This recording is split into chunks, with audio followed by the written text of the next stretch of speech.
when I first saw the interview, I was like, what the fuck is he doing talking to Professor Griff? That interview could have never gone any other way than it did.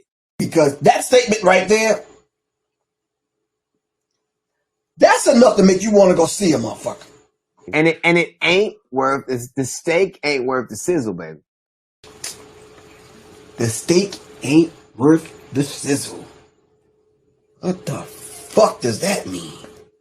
The steak ain't worth the sizzle. The steak ain't worth the sizzle. What are you talking about, bro? Do you mean to say me having a conversation with Nick and Nick doing the vast majority of the talking, and we're talking about issues and situations concerning black people, and we're invoking the spirit in the names of our ancestors that have given us this information and passed this information? What steak ain't worth the sizzle, Mr. DL Hughley? I'm just curious as to what you're talking about. So you mean to tell me because you have all of these other people on your show, Nick Cannon, according to DL Hughley, you have all these other people on your platform, but it's cool to have them talking about whatever the fuck they want to talk about, but don't have Griff on. Because if you have Professor Griff on, wow, it's almost like, woo, it's almost like what, motherfucker? It's almost like what? Like what? So who are you saying that I am, DL Hughley? You must know something that we don't know. Who are you saying that I am then? He says, if you're going to have somebody like him on, somebody like who? You see, it's these old buck dancing ass niggas like DL Hughley, cracker ass, licking ass fucking coons like this Negro that want to snuggle up next to white folks and think he got a cushion and a place with them. DL Hughley, let me tell you something, bro.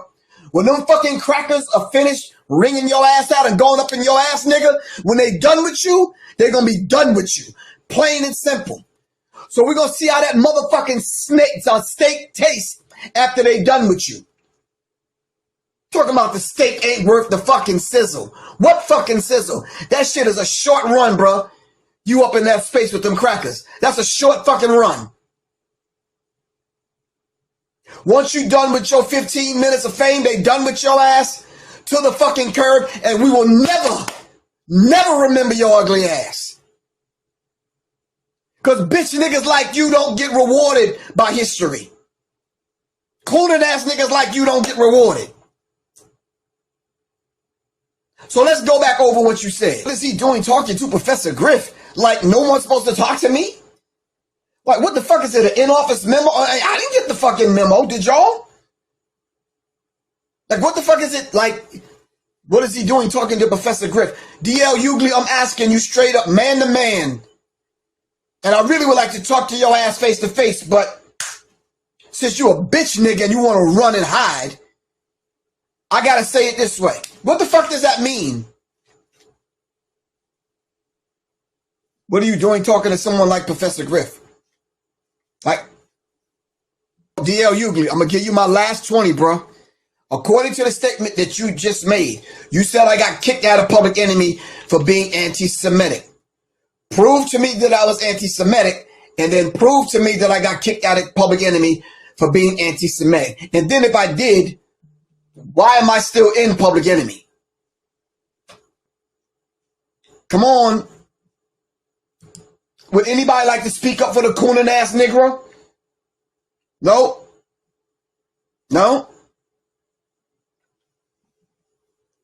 Nigga, stick to telling fucking jokes, nigga. Because I'm not fucking playing with you.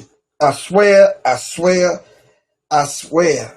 If Allah give me the strength, man, that I'm able to fucking breathe and fucking walk, nigga, we gonna track you motherfuckers down. I swear. I fucking swear on my mother's fucking grave. I swear.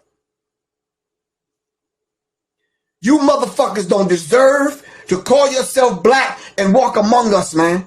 You traitorous ass fucking treasonous ass fuckers. We tried all you motherfuckers for treason.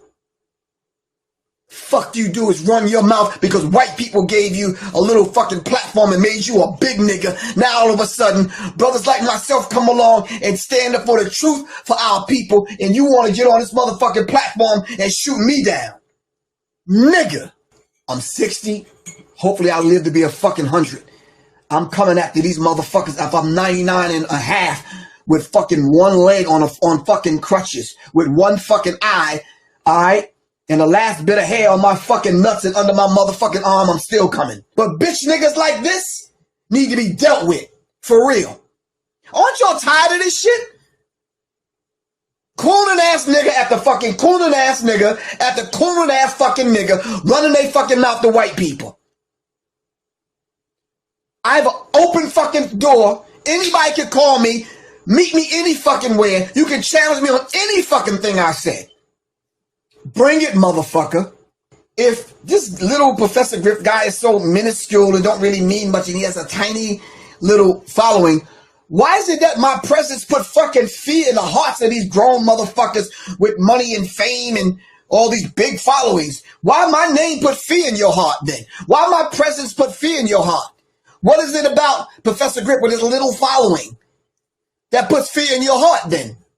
If I'm an insignificant nude agenda, if I'm just this, yeah, whatever, why when my name is mentioned, you motherfuckers scary? Yo, what's up? So y'all just seen that was the video of Professor Griff responding to DL Hughley to his comments about the steak on the sizzle. It wasn't worth the sizzle. But he basically was saying, interviewing Professor Griff, Nick, you had too much to lose.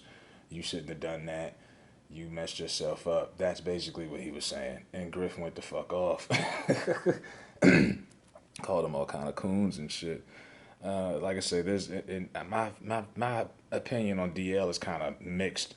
I like some of the shit DL Hughley says. I've quoted some of his shit, but then sometimes he reminds me that he is a celebrity and he is compromised like everybody.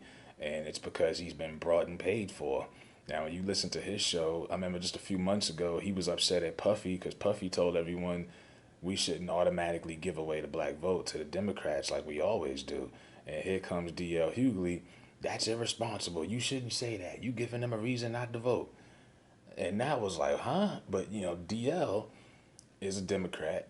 And if you listen to his show, he's always Democrat, Democrat, Democrat. Everything is all about, his show is maybe 3.5, 4 hours long. They speak on Trump for about 3 hours of it. It's pro-Democrat radio.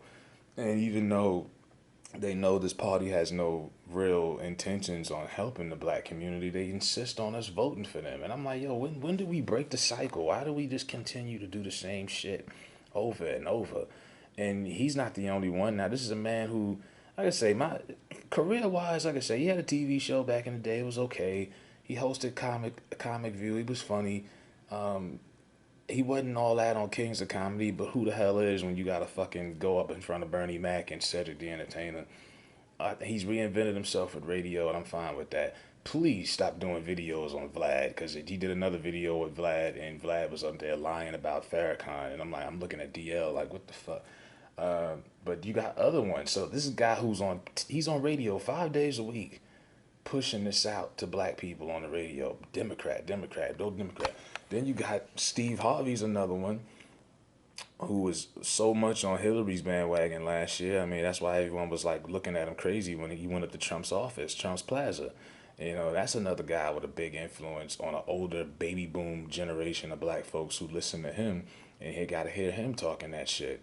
Then you got Charlemagne, who would be for the young black fans. Breakfast Club, biggest market in radio for urban radio. All these kind of markets, 5 days a week. And Charlemagne's been working with the DNC for the last 2 years. Like I said before, they had every Democratic campaign, every Democrat candidate you could think of in the last 2 years on that show. You know, and then you got people like AOC and Angela Rye. And so those are just three guys right there that are in black media that have a huge voice, that are on the radio 5 days a week pushing this bullshit. This is a big reason why the cycle will not get broken. Oh, y'all better vote though. If your vote ain't worth it, why they trying to take it away from you? You know, shit like that. So this is what they This is what they do, and people are like, well, they don't watch. We don't listen to radio. Okay, but you got social media, you got television. There's other ways these guys still make an impact influentially, despite if you choose to listen to radio or not. Yeah, radio is not as popular as it used to be, but these guys still have a good presence in the culture, no matter what you put it on. So, yeah, Griff had every right to call out DL. And DL's not the only one who's taking shots at Griff. A lot of people have been saying stuff like that. Oh yeah, Public Enemy had to kick him out. That makes Public Enemy look bad, actually, not him. Now he cleared it up and said that they still good, but that doesn't make Public Enemy look good, But Griff just lost it. He's been hearing people talking shit about him like this for years. And I just know from Griff, I really want to see, like I said, did he really think Nick Cannon was going to stand on that shit? You know?